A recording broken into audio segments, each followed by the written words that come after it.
안녕하세요. 경쟁력개발연구소 대표 이정입니다. 그리고 감정이 상해버리면요. 상대방에 대해서 일정한 판단을 내리고 그 판단을 고수하는 성향이 있거든요. 말하자면 기분 나빴던 상대방에 대한 감정이 투영된 상대에 대한 어떤 이미지를 갖게 됩니다. 이것이 지속되는 경향이 있습니다. 어떨 때는 죽을 때까지 그런 이미지를, 상대방에 대한 이미지를 갖고 가죠. 그런데 이거가 바뀔 수가 있을까요? 이러한 나의 관점이 변화할 수 있을까요? 이게 개인적으로 그냥 어쩌다 한번 만나는 사람이라면 상관이 없지만 계속 살아가야 하는 부부 사이이거나 내가 조직 안에 속해 있는데 같이 일해야만 하는 사람이라면 이러한 관점을 갖게 되었을 때 갖는 난처함이랑 그 어려움, 그 다음에 그 고통은 이루 말할 수 없을 것이라는 생각이 듭니다.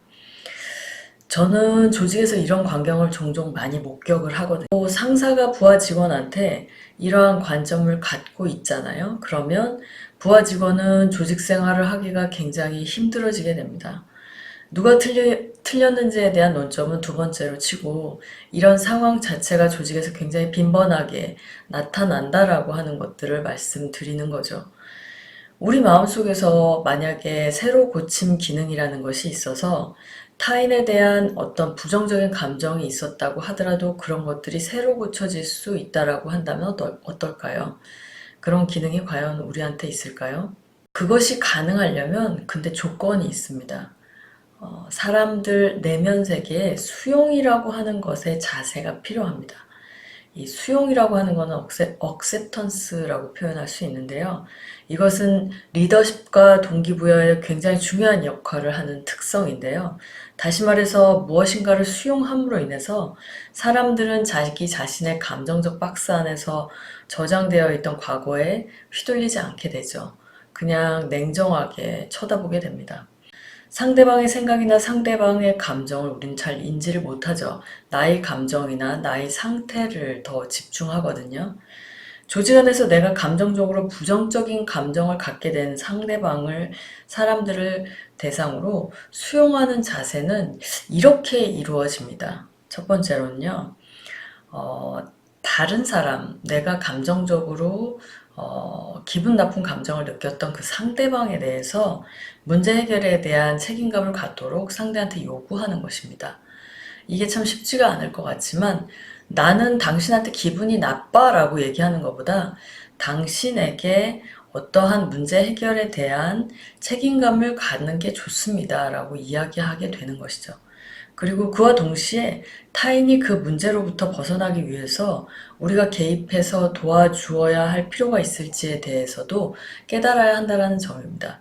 가령 예를 들어서 가정 안에서 자녀가 나쁜 버릇이 있어요. 그런 부분들이 내가 봤을 땐 굉장히 기분이 나쁘지만 아이들한테는 그런 것들을 표현을 할 수 있어야 합니다. 그런 면에 있어서 예를 들어서 양치를 안 하고 잔다거나 옷을 안 벗고 잔다거나 라고 했을 때 너가 그런 행동을 하는 것은 고쳐야 될 부분이다 라는 책임의식을 갖도록 말해주는 것이죠. 그리고 내가 도와줄 것이 무엇이 있는지에 대해서 상대방과 이야기 나눌 필요가 있습니다. 우리는 반드시 어려운 문제를 회피하지 않고 맞이하는 자세를 가질 필요가 있어요. 자신이나 고객이나 스승, 그리고 존중하는 사람들과 똑같이 내가 상대방으로부터 기분이 나빴던 그 대상에 대해서도 이런 존중하는 마음을 가지고 문제를 회피하지 않는 자세를 가질 필요가 있습니다. 진정으로 존중을 한다라고 하는 것은요, 새롭게 바라보는 것, 이런 관점을 갖는 것을 말합니다. 그런 것들은 굉장히 중요하죠. 또 타인이 나를 애먹이는 행동을 해도 잘 휘둘리지 않고요.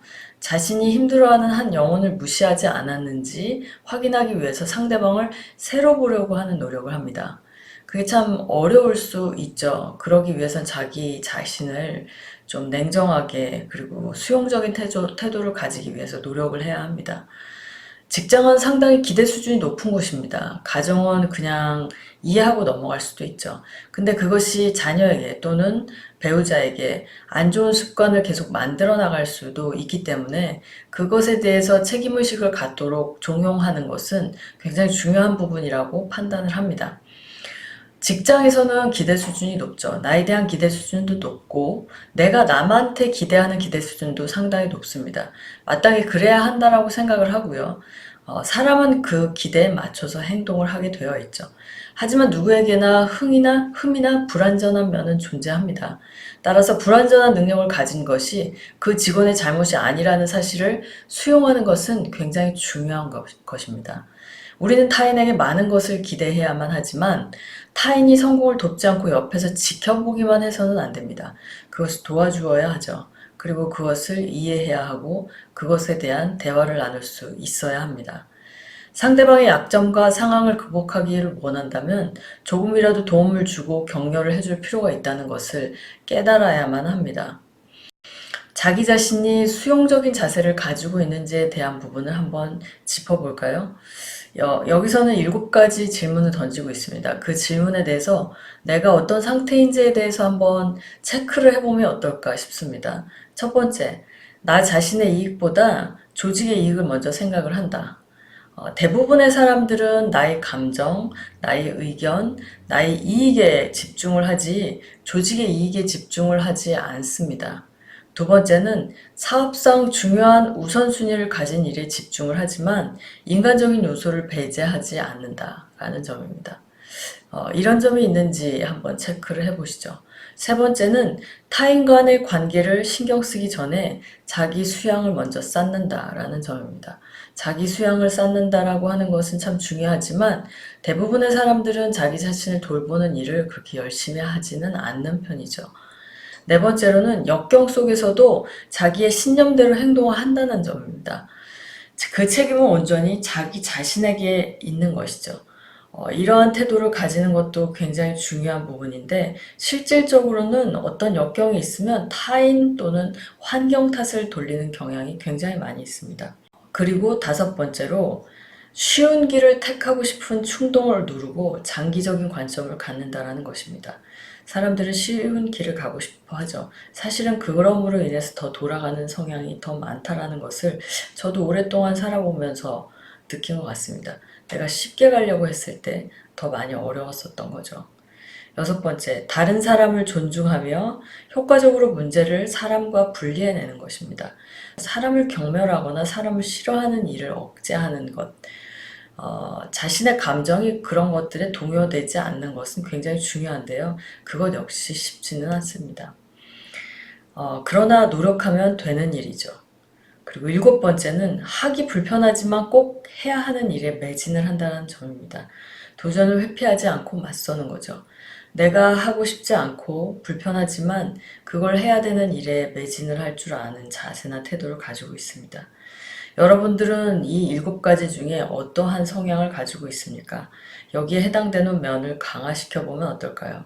그러면 인간관계에 있어서 타인에 대한 감정적 편견에서부터 굉장히 자유로워질 수 있을 거라는 생각이 듭니다. 인간은 이러한 감정에 의해서 사람을 판단하는 성향이 있기 때문입니다. 조직 안에서 마찬가지죠. 나랑 좋은 사람이 있고 나랑 싫은 사람이 있죠. 근데 좋고 싫음이라는 것을 판단하기 이전에 그 사람과 내가 가진 그 사람에 대한 판단이 과연 감정에 의한 것인가 아니면 객관적인 현실을 객관적인 상황을 냉정하게 짚어보고 판단하는 것인가에 대한 부분은 돌아볼 필요가 있다라는 생각이 듭니다. 오늘은 여기까지 말씀드리겠습니다. 감사합니다.